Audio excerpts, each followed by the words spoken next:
नमस्कार। R S Maithili channel में आपका स्वागत है। अभी हम लोग इस वीडियो के अंतर्गत देख रहे हैं यूसी नेट परीक्षा में हुए यूसी नेट परीक्षा जुलाई 2022 में हुए प्रश्नों का विवरण, जिसमें प्रथम पेपर के लिए हम लोग क्वेश्चन संख्या 35 तक देख चुके हैं। अभी इस वीडियो के अंतर्गत हम लोग देखेंगे क्वेश्चन नंबर 36 से आगे। पहला क्वेश्चन है इसमें क्वेश्चन नंबर 36। क्वेश्चन नंबर 36 में दिया गया है, नीचे दो कथन दिए गए हैं। एक अभिकथन के रूप में लिखित है और दूसरा उसके कारण के रूप में है। एक अभिकथन दिया गया है और दूसरा इसका कारण दिया गया है। तो देखते हैं अभिकथन कारण कौन सही है। पहला अभिकथन में है, अपमार्जकों के कारण हुए मृदा प्रदूषण से पौधों के मूल विकास पर प्रभाव पड़ता है और मृदा के सूक्ष्म जीवों के विकास को भी प्रभावित करता है। अपमार्जक के कारण जो है मृदा का प्रदूषण फैलता है और इससे पौधों का विकास जो भी है वो भी कम हो जाता है, विकास को भी प्रभावित करता है। तो ये अभिकथन सही है। दूसरा है उसका कारण, मृदा में डिटर्जेंट की उपस्थिति मृदा को अधिक अम्लीय बना देता है। तो ये जो है मृदा में डिटर्जेंट की उपस्थिति से जो है मृदा अम्लीय नहीं होता है, तो इसलिए यह रीजन गलत है, इसका कारण गलत है। तो देखिए किस ऑप्शन में दिया गया है जो अभिकथन सही है। ए सही है और आर गलत है। तो option number A B C में ए में दिया है ए और दोनों सही है, इसका व्याख्या है ए दोनों सही है लेकिन आर ए का व्याख्या नहीं है।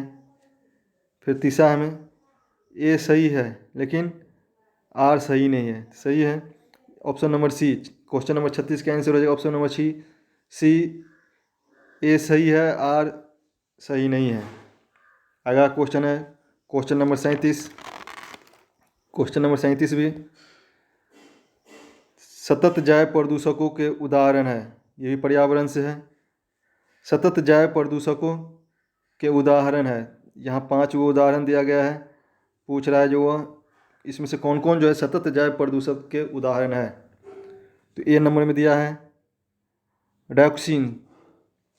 डायोक्सिन जो है एक कार्बनिक यौगिक है जो रासायनिक अभिक्रिया द्वारा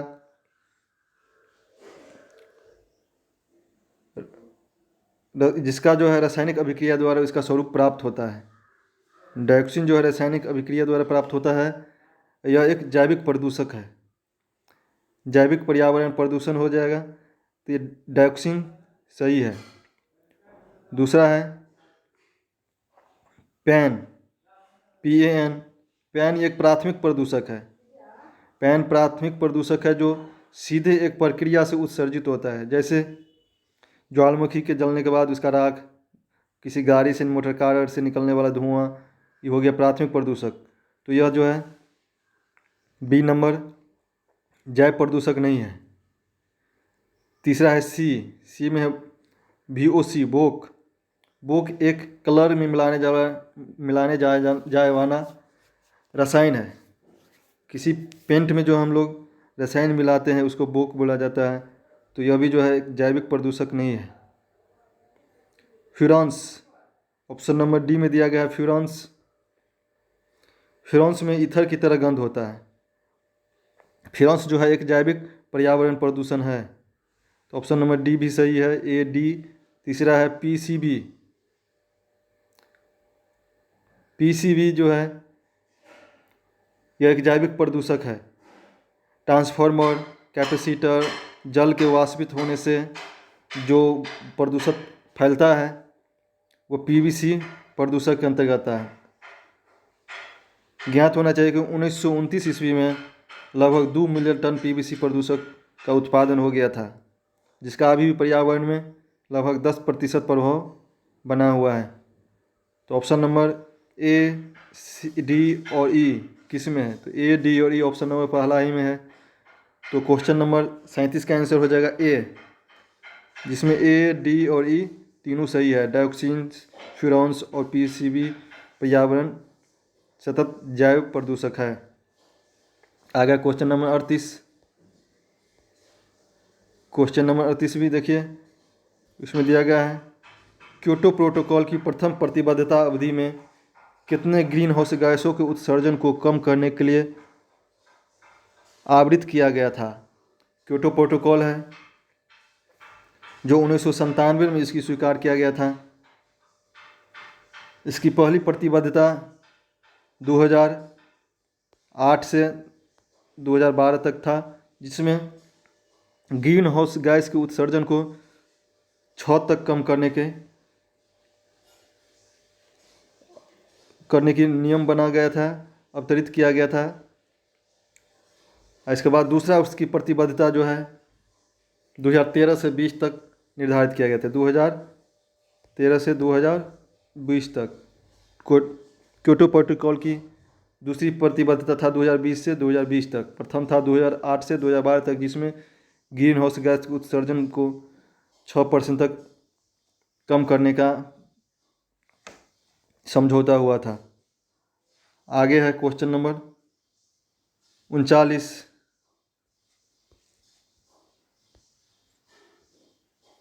क्वेश्चन नंबर 39 में भी अभिकथन और उसके कारण के रूप में दिया गया है। नीचे दो कथन दिए गए हैं, एक अभिकथन के रूप में लिखित है तो दूसरा उसके कारण के रूप में। तो देखिए, विश्व समुदाय के लिए 2050 तक कार्बन उत्सर्जन प्राप्त करने हेतु हरित हाइड्रोजन का उत्पादन निर्णायक होगा। हरित हाइड्रोजन, जिससे जो है प्रदूषण नहीं फैलेगा, प्रदूषण शून्य किया जाएगा। तो उसके लिए हरित 2050 तक के टारगेट रखा है विश्व समुदाय द्वारा। विश्व समुदाय में 66 देश अभी तक कार्बन उत्सर्जन को शून्य करने का निर्णय लिया है, जिसमें 66 देशों में सहमति बन चुका है, तो ये सही है। दूसरा है हाइड्रोजन गैस की ऊर्जा। हाइड्रोजन गैस की ऊर्जा मात्रा कोयले की अपेक्षा बहुत अधिक होता है। हाँ, तो हाइड्रोजन गैस के जो है कोयला का ऊर्जा का मात्रा कम होता है, हाइड्रोजन गैस का अधिक होता है, तो ये भी सही है। ये सही है, पर उसका व्याख्या आर जो है ए का व्याख्या नहीं है, तो उसमें हो जाएगा ऑप्शन नंबर बी। ए और आर दोनों सत्य है, लेकिन आर ए की व्याख्या नहीं है। रीजन जो है ये कारण जो है ए की जो अभिकथन दिया है उसका कारण ये नहीं है, इसका अलग है। ये 2050 तक के टारगेट है ग्रीन हाउस गैस का उत्सर्जन उत्पादन, वो सही है। ग्रीन हरित का उत्पादन। तो 49 नंबर का आंसर हो जाएगा बी। ए और आर दोनों सत्य है, लेकिन आर ए की व्याख्या नहीं है। आगे देखते हैं क्वेश्चन नंबर 40। क्वेश्चन नंबर 40 में है औद्योगिक क्रांति की शुरुआत। औद्योगिक क्रांति की शुरुआत से समुद्र में सतही जल की अम्लता। औद्योगिक क्रांति हुआ जिससे जो है जितने भी उद्योग का कचरा था वो समुद्र में जाने लगा, जिससे क्या हुआ, उसमें प्रदूषण फैला, अम्लता फैल गया पानी में। समुद्र के जो है जितना औद्योग का जो कचरा गया उससे, तो कितने प्रतिशत तक बढ़ गया। तो औद्योगिक क्रांति के कारण जो समुद्र के जल में अम्लता जो है 30% तक बढ़ गया है। तो ऑप्शन नंबर डी 40 का आंसर हो जाएगा, ऑप्शन नंबर डी। आगे क्वेश्चन नंबर 41। क्वेश्चन नंबर 41 में है लब्ध प्रतिष्ठित संस्था की स्थिति प्राप्त शासकीय विश्वविद्यालय में अधिकतम कितने विदेशी शिक्षक रखे जा सकते हैं। इसमें कितने संख्या नहीं दिए गए, प्रतिशत कितने प्रतिशत विदेशी शिक्षक रखे जा सकते हैं। तो इसमें दिया है ऑप्शन कुल शिक्षकों की संख्या का 20%, कुल शिक्षकों की संख्या 25%। तो विदेशी शिक्षक की मात्रा नए शिक्षा नीति के अनुसार कुल शिक्षकों का 25% तक रखा जा सकता है। शासकीय विश्वविद्यालयों में अधिकतम विदेशी शिक्षक कुल शिक्षक का 25% तक रखने की नियम है। आगे क्वेश्चन नंबर 42।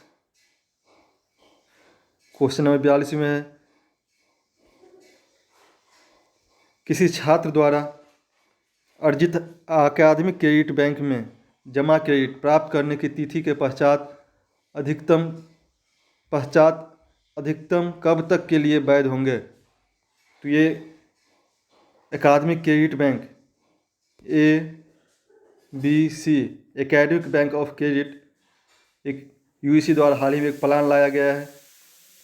इस प्लान के अनुसार जो है अधिकतम क्रेडिट प्राप्त माने जब से वो छात्र द्वारा अर्जित अकादमिक माने अपना एकेडमिक डिग्री जो प्राप्त करेगा उस दिन से लगभग 7 वर्ष अधिकतम 7 वर्ष तक में उसका क्रेडिट क्या रहता है, वैध रहता है।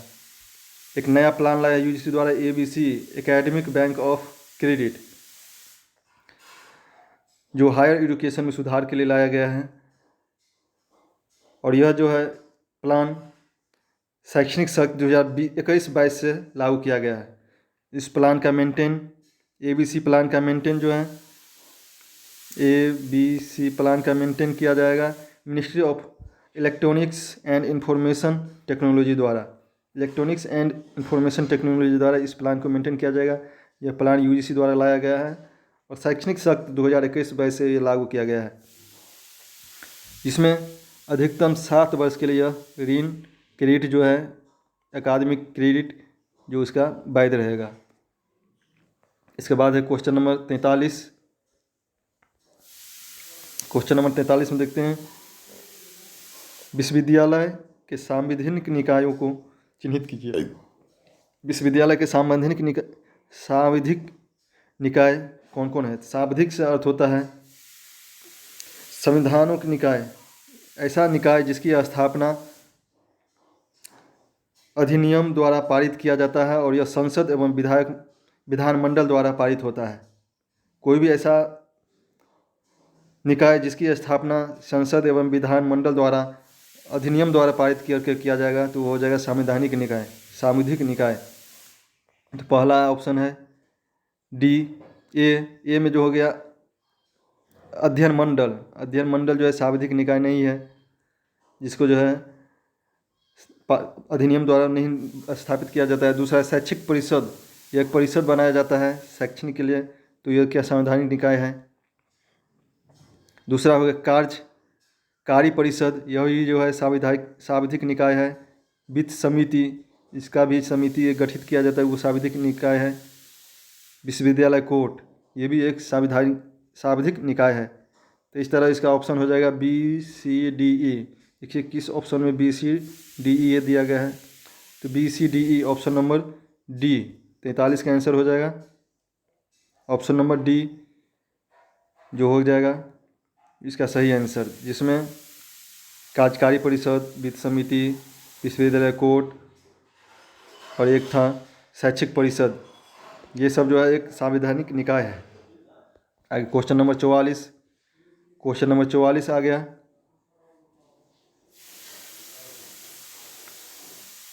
ये भी है पर्यावरणीय शिक्षा आवश्यक रूप से सभी शैक्षिक कार्यक्रम का अनिवार्य अंग होना चाहिए। पर्यावरण की शिक्षा जो है जितना भी शैक्षिक कार्यक्रम होता है उसका एक आवश्यक अंग बनाना चाहता है, होनी चाहिए, जिससे छात्रों को निम्न के बारे में मुख्य रूप से जागरूक किया जा सकता है। यह अगर पर्यावरण शिक्षा जो है आवश्यक रूप से शैक्षणिक कार्यक्रम में शामिल कर दिया जाएगा तो इसे क्या मुख्य रूप से जागरूक किया, किस रूप से फायदा होगा। तो पहला में दिया गया है इसकी अंतर विषय एवं बहु विषय प्रकृति है। क्या वो इसलिए पढ़ाया जाएगा कि ये पर्यावरण जो है अंतर विषय एवं बहु विषय की प्रकृति है? नहीं, इसे उद्देश्य ये नहीं है। इसका विशेष क्षेत्र के रूप में अभिभाव, पर्यावरण शिक्षा को एक विशेष क्षेत्र के रूप में विकसित करना चाहता है तो पढ़ाने के लिए उसका भी लक्ष्य नहीं है। संस्कृति और पर्यावरण के मध्य संबंध, पर्यावरण पढ़ाने से हमारे संस्कृति के बाद उसका संबंध बनेगा, मध्य संबंध अच्छा होगा, तो ये भी नहीं है। तो ऑप्शन नंबर D है पर्यावरण निम्नीकरण और पृथ्वी पर जीवन के लिए इसका परिणाम। तो ये ऑप्शन नंबर D सही होगा। पर्यावरण पढ़ाने से पर्यावरण निम्नीकरण किया जाएगा और पृथ्वी पर जीवन के लिए उसका क्या परिणाम है निकल कर आएगा। तो पर्यावरण पढ़ाने के नया मुख्य उद्देश्य इसका दिया गया है जो शिक्षा में शामिल किया जाएगा एक अंग के रूप में, तो इसका उद्देश्य हो जाएगा पर्यावरण निम्नीकरण और पृथ्वी पर जीवन के लिए इसका परिणाम। तो क्वेश्चन नंबर 44 का आंसर आ जाएगा D। आगे क्वेश्चन है क्वेश्चन नंबर 45। क्वेश्चन नंबर 45 के देखिए ऑप्शन गलत दिया गया है। ये कोई दीपक जब स्वयं नहीं जल रहा है किसी अन्य दीपक को कैसे जला सकता है। यह एक कोटेशन दिया गया है। यह कथन शिक्षण शीर्षक पुस्तक से है। यह कोटेशन लिया गया है जिस पुस्तक का शीर्षक है शिक्षा। निम्नलिखित में से इस पुस्तक के लेखक कौन है। तो इस पुस्तक के लेखक जो है रविन्द्रनाथ टैगोर, सर्वपल्ली राधाकृष्णन, ज्योतिबा फुले, सावित्रीबाई फुले, इसमें से कोई नहीं है। इस पुस्तक का देखिए यहाँ एक लगाएंगे, हम इस सेट किए हैं। पुस्तक का पूरा विवरण उस पर दिया गया है। उस पुस्तक का लेखक शिक्षा पुस्तक का लेखक है स्वामी विवेकानंद। इस पुस्तक का प्रथम प्रकाशन 1943 ईस्वी में किया गया था, जो इंग्लिश में लिखा गया था एडुकेशन के नाम से। पुस्तक का शीर्षक था उस समय में एडुकेशन, पर अभी हाल ही में 2006 में इसका हिंदी अनुवाद पंडित द्वारकानाथ तिवारी द्वारा किया गया है और इसका प्रकाशन किया गया है, जिसमें यह कोटेशन दिया गया है। तो यह ऑप्शन इसमें गलत दिया गया है, तो इसका सही ऑप्शन होना चाहिए था स्वामी विवेकानंद। तो ये प्रश्न गलत रूप में दिया गया है, ऑप्शन ही उसमें नहीं है कोई। तो अगला देखते हैं, आगे प्रश्न है पैसेज। तो इसका सही क्वेश्चन नंबर 45 का सही आंसर हो जाएगा। इसमें तो कोई नहीं दिया गया है, पर सही आंसर हो जाएगा विवेकानंद, स्वामी विवेकानंद। पर यूजीसी द्वारा रविन्द्रनाथ टैगोर आंसर दिया गया है, सो गलत है। आगे देखते हैं क्वेश्चन नंबर 45 से 46 से 50 तक। क्वेश्चन नंबर 46 से 50 तक जो है एक पैसेज के रूप में दिया गया, गद्यांश दिया गया है। उस गद्यांश को पढ़ के उसका आंसर देना है। तो इसको पढ़ना फिर आंसर ढूंढना समय का बर्बादी होगा, ज़्यादा समय लग जाएगा, वीडियो भी लंबा हो जाएगा। तो हम क्वेश्चन नंबर 46 से 50 तक का आंसर बता देते हैं। आप लोग पैसेज का स्क्रीनशॉट लेके पढ़ के सही आप खुद भी देख सकते हैं। तो क्वेश्चन नंबर 46 में दिया गया है, सीमांत लोग आधिपत्य के बावजूद विरोध क्यों नहीं करते। सीमांत के लोग जो है किसी के आधिपत्य में है फिर भी विरोध क्यों नहीं करते हैं। तो ऑप्शन नंबर डी उसका सही होगा। इस वचन के कारण से कि वर्चस्वकारी विचारधारा उसके सर्वोत्तम हित में है। यदि कोई भी विचारधारा क्यों न हो पर किसी के हित में रहता है तो उसका वो विरोध नहीं करता है, इसलिए पैसेज में दिया गया है ऐसा। तो इस वचन के कारण कि वर्चस्वकारी विचारधारा उसके सर्वोत्तम हित में है, इसीलिए वह आधिपत्य में है, उसके बाद भी विरोध नहीं करता है। तो क्वेश्चन नंबर 46 का आंसर हो जाएगा डी। अब देखते हैं क्वेश्चन नंबर 47। क्वेश्चन नंबर 47 में भी यही पैसेज दिया गया है। 46 से 50 तक सेमी पैसेज है। इस पैसेज को आप स्क्रीनशॉट लेके पढ़ सकते हैं और क्वेश्चन को फिर से सोल्व कर सकते हैं। देखते हैं क्वेश्चन नंबर 47 का आंसर क्या होगा। क्वेश्चन नंबर 47 दिया गया यहाँ, वर्चस्व की स्वीकार्यता को क्या कहा जाता है। वर्चस्व की स्वीकार्यता जो इस पैसेज के अनुसार होगा जो दिया गया स्वतः स्फूर्ति सहमति, ऑप्शन नंबर सी। 47 का आंसर सही होगा ऑप्शन नंबर सी, स्वतः स्फूर्त सहमति जो है वर्चस्व की स्वीकार्यता को कहा जाता है। स्वतः स्फूर्त सहमति वो अपना सहमति से है, स्वतः सहमति से है, उसका आधिपत्य में बना हुआ है। तो क्वेश्चन नंबर 47 का आंसर हो जाएगा सी।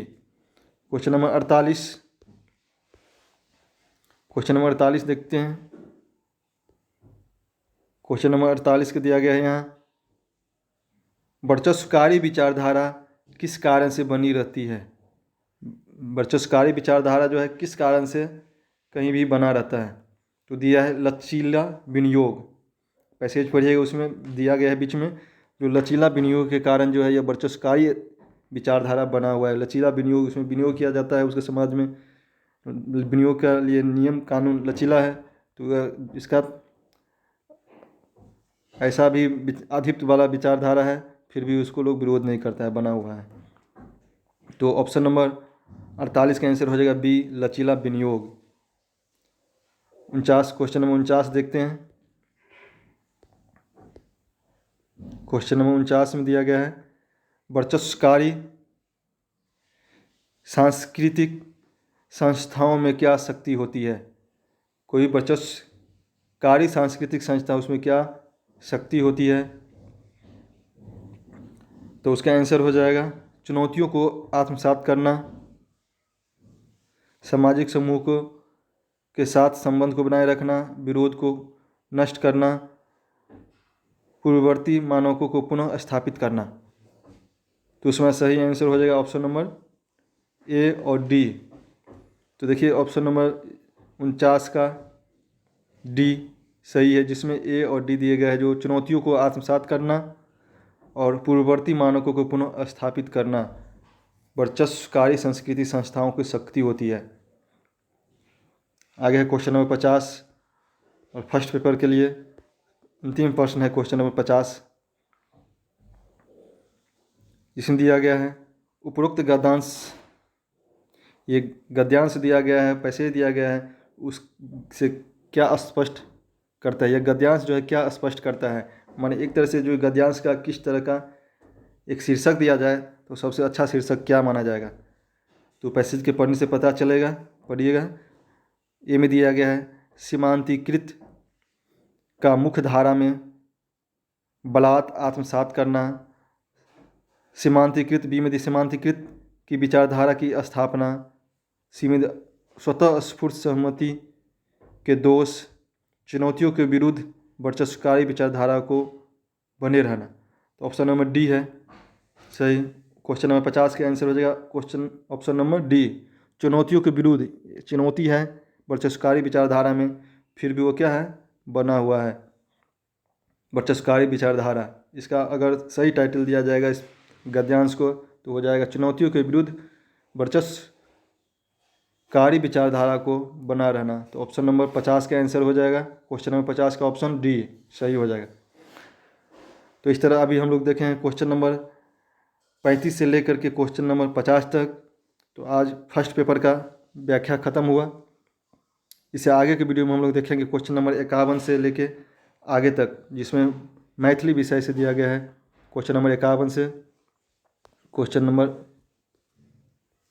आगे जो दिया है सो मैथिली से है, तो इसका भी व्याख्या अगले वीडियो में करेंगे। वीडियो देखने के लिए बहुत बहुत धन्यवाद। वीडियो अच्छा लगा हो तो सब्सक्राइब कीजिए, लाइक और शेयर भी कीजिए। धन्यवाद।